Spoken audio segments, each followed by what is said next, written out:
Hello everyone. Last lecture तक हमने जो है माइक्रो ऑर्गेनिजम्स का थोड़ा सा इंट्रोडक्शन पढ़ा था। फिर माइक्रो ऑर्गेनिजम्स कहाँ कहाँ रह सकते हैं उसके बारे में पढ़ा था। कैसे कंडीशंस में रह सकते हैं उसके बारे में पढ़ा था। ठीक है, और उनके हमने फ़ोटोज़ भी देखे थे। अब आगे हम बढ़ रहे हैं फ्रेंडली माइक्रो ऑर्गेनिजम्स टॉपिक पे। इस टॉपिक में कह रहा है microorganisms are used for various purposes. They are used in the preparation of curd, bread and cake. तो जो फ्रेंडली माइक्रो ऑर्गेनिजम्स होते हैं जो हमारे लिए बेनिफिशियल हैं, उन माइक्रो ऑर्गेनिजम्स का हम यूज़ कहाँ कहाँ पे करते हैं। कर्ड बनाने में मदद यूज़ हो सकते हैं, वो ब्रेड बनाने में यूज़ हो सकते हैं और केक बनाने में यूज़ में आ सकते हैं। इसके अलावा जलेबी बनाने में भी काम में आते हैं। ये जलेबी हो गया, और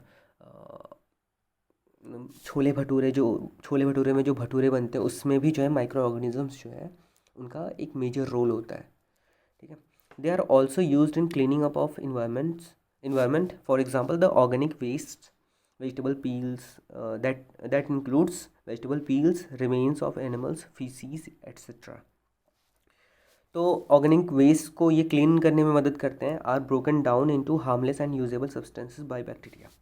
तो जो आपके वहाँ पे जो मैन्योर वगैरह होता है, जिसको खादर आपके यहाँ पे बोलते हैं लोकल लैंग्वेज में, तो वो कैसे तैयार होता है, उसके पीछे जो भी सड़े गले चीज़ें हैं वो आप एक जगह पे आप फेंक देते हो।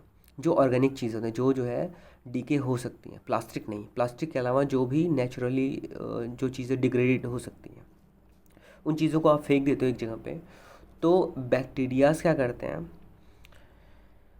वो क्या करते हैं, बैक्टीरियाज या दूसरे माइक्रो ऑर्गेनिजम्स करते हैं। यहाँ पे बैक्टीरिया लिखा हुआ तो हम बैक्टीरिया ही मानेंगे।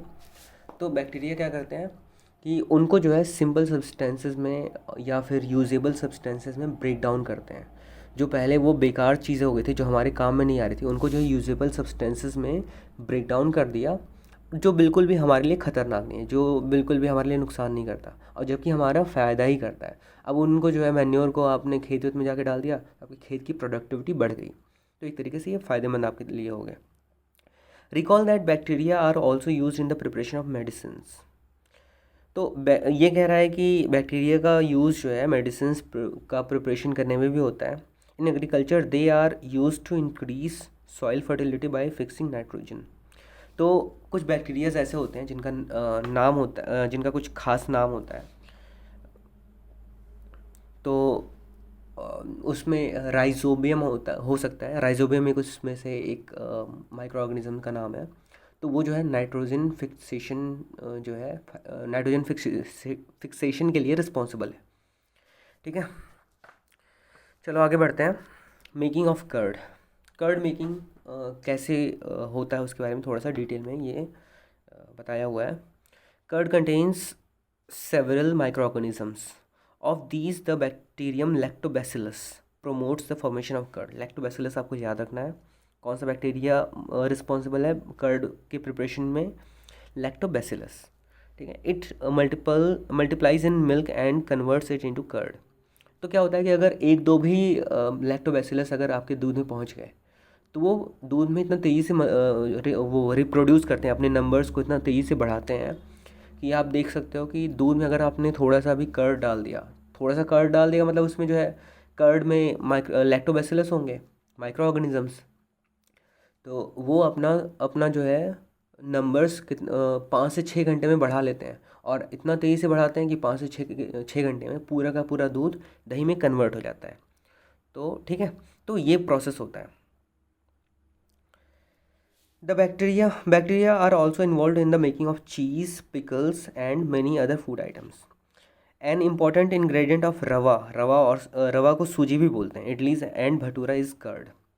तो जहाँ जहाँ पे जैसे आप कढ़ी वगैरह बनाते हो वहाँ पे भी जो है कर्ड का यूज़ होता है।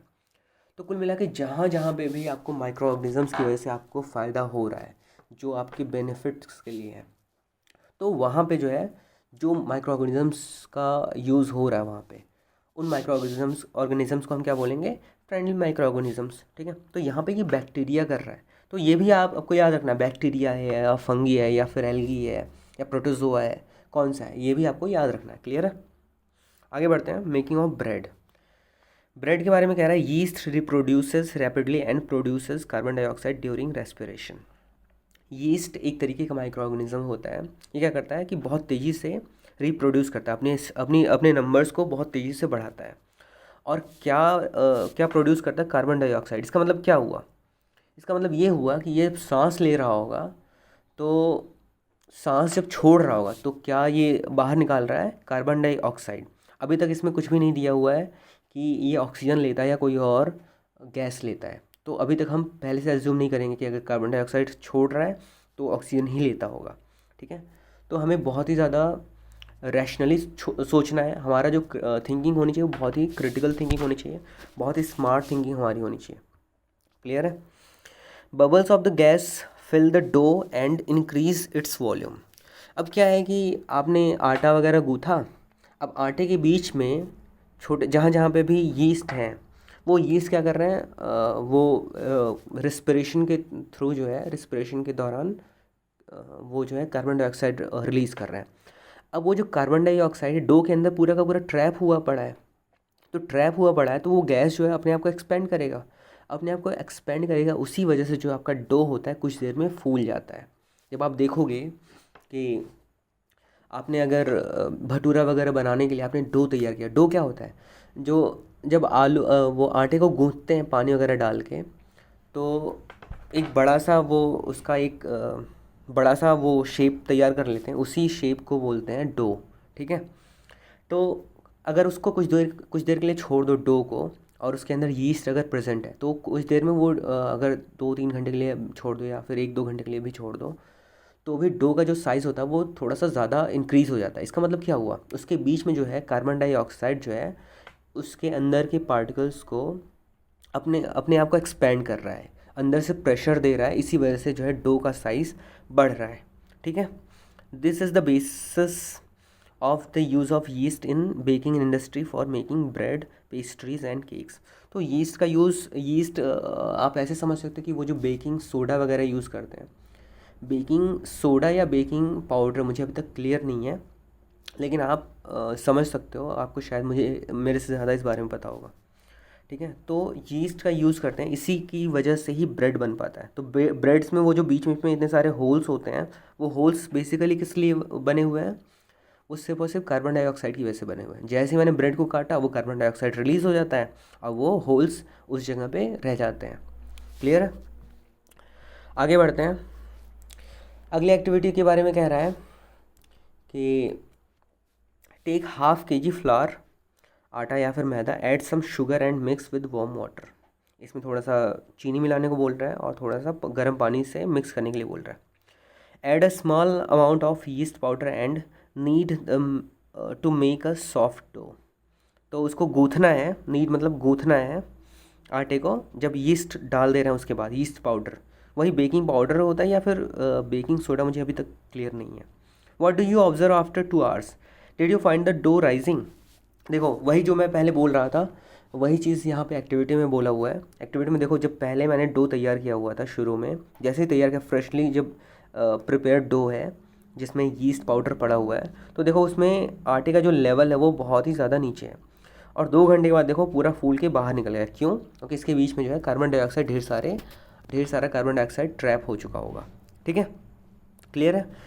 ऑब्जर्वेशन इसके बाद पढ़ लेते हैं इसके बारे में।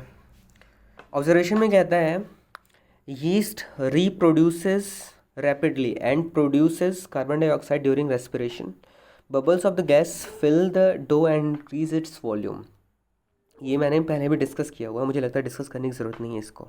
This is the basis of the use of yeast in the baking industry for making breads, pastries and cakes. ठीक है, तो आई थिंक मुझे इसको डिस्कस करने की ज़रूरत नहीं है। आगे बढ़ते हैं क्योंकि अभी हमने इस चीज़ को कवर कर लिया था। आगे commercial use of micro organisms.